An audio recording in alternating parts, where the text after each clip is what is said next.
This is a quick, inexpensive DIY-ish way of just decorating and transforming your child nursery. If you'd like to see how I did this, please continue watching and enjoy.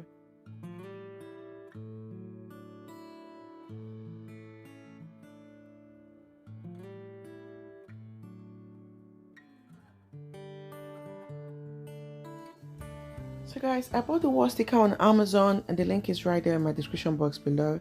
Some of the wall stickers came, they are white in color. So I spray painted it because obviously I cannot put a white sticker on a white wall. It wouldn't literally, come off. So to create the contrast, I spray painted it blue, sorry. And yeah, and the rest are just in gray. And there's gray stars and gray moons.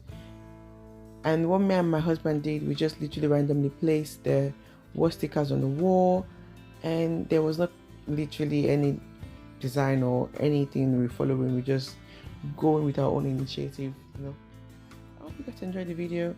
If you do, please give it a thumbs up, and please don't forget to comment and share the video with everyone else, and subscribe to my channel. And yeah, you'll see more of me shortly, very soon. Thank you guys. Enjoy.